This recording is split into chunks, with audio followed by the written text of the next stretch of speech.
माया नगरी मुंबई में महिम तट से 2 दिसंबर 2011 के दिन मुंबई पुलिस को एक सूटकेस मिला।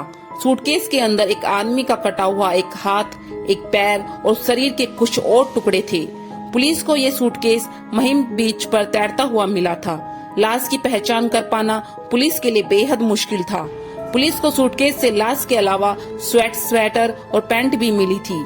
सूटकेस मिलते ही खलबली मच गई। पुलिस के सामने एक नया और बिना और छोर का केस आकर खड़ा हो गया था।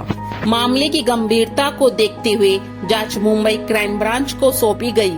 क्राइम ब्रांच की टीम ने एक शर्ट पर एल्मो मेंस विया का टैग लगा देखा था।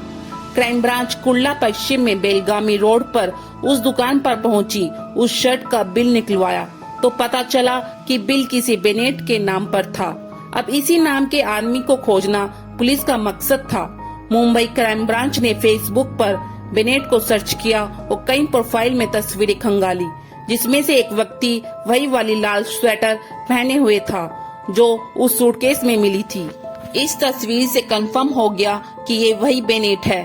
फेसबुक आईडी से पता चला कि वो म्यूजिशियन था और गिटार बजाता था। उसने अपने फेसबुक अकाउंट पर अपना विजिटिंग कार्ड भी अपलोड किया था। कार्ड पर लिखे पते पर पुलिस पहुंची।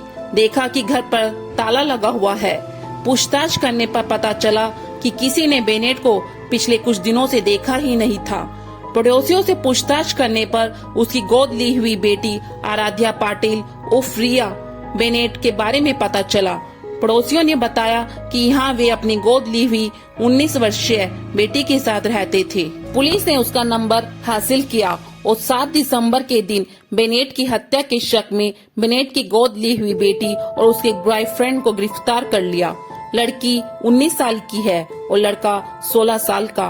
पूछताछ करने पर दोनों ने बेनेट की हत्या करने की बात कबूल कर ली। एक गोद ली हुई बेटी ने अपने ही प्रेमी के साथ मिलकर अपने पिता की हत्या कर उसके कई टुकड़े कर डाले थे। गिरफ्तार बेटी ने पुलिस के समक्ष अपना जुर्म स्वीकार करते हुए कहा कि उसे अपने किए हुए पर कोई अफसोस नहीं है। लड़की ने हत्या की जो वजह बताई उसे जानकर पुलिस भी दंग रह गई। बेनेट अपने घर पर अकेला रहता था। 2 शादियां की थी, लेकिन दोनों पत्नियों से अलग हो चुका था। 26 नवंबर के दिन उसकी बेटी ने अपने बॉयफ्रेंड के साथ मिलकर उसकी हत्या कर दी।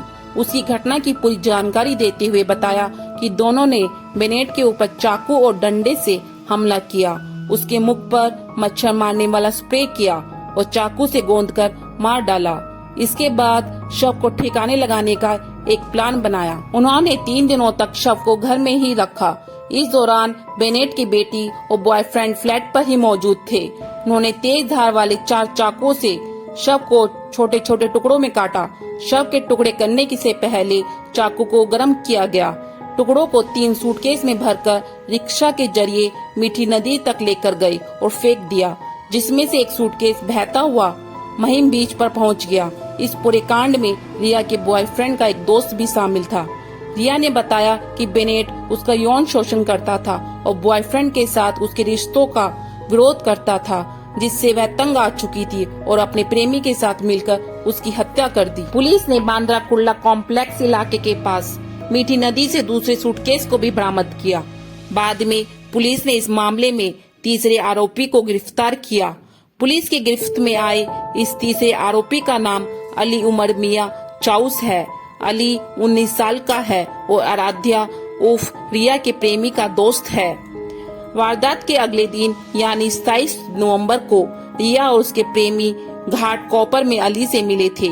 दोनों ने अली को बेनेट की हत्या कर दिए जाने की बात कही। फिर उससे लाश के टुकड़े करने के लिए चॉपर का इंतजाम करने को कहा। 2 दिन बाद यानी 30 नवंबर को अली वाकोल आया, जहां उन तीनों ने मिलकर रात भर बेनेट की लाश को टुकड़े टुकड़े काटा और फिर उन टुकड़ों को अलग अलग बैग में भरने का काम किया। अली ने पुलिस को बताया कि उसने बेनेट के काटे हुए धड़ को बैग में भरने के बाद उसको टेप से लपेट दिया था। साथ ही उसने लाश को ठिकाने लगाने के लिए जरूरी सामान की खरीदारी में उन दोनों की मदद भी की। दोनों के साथ उसने बेनेट के घर के पास मौजूद एक दुकान से सूटकेस व अन्य सामान खरीदे। इसी सूटकेस में लाश के टुकड़ों को भरकर वे तीनों मीठी नदी में फेंक आए थे। सूटकेस में रखे शव के कुछ टुकड़े पुलिस को जांच के दौरान मिले थे। उसके कपड़ों से पुलिस ने शव की पहचान की थी। इसके बाद मुंबई क्राइम ब्रांच ने सूटकेस वाली लाश की गुत्थी सुलझा दी। हत्यारा चाहे कितना भी शातिर क्यों ना हो, एक ना एक दिन वह पुलिस की गिरफ्त में आ ही जाता है। बेटी ने मजबूरी में अपने पिता को टुकड़ों में बांट दिया। क्या उसने सही किया या पुलिस की सहायता लेनी चाहिए थी? मुझे कमेंट करके जरूर बताना। मेरे चैनल को भी लाइक एंड सब्सक्राइब करना। फिर मिलते हैं एक नई क्राइम स्टोरी के साथ। जब तक सतर्क रहें, सावधान रहें।